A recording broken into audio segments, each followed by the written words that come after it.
sir. Well, it's Sibby back again. Keep doing as Johnny Cuba tells you, and you'll come to no harm. You with me? Yes, Mr. Cuba. The wind's stopping. Right. There's a few other little things I want you to do for me before we go.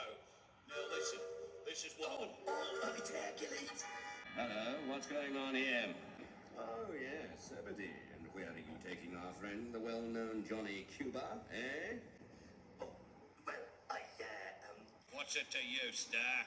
We know you, Johnny Cuba. Up to no good. We'll hand him over to the authorities, Zebedee. They may like to have a word with him. No, you don't.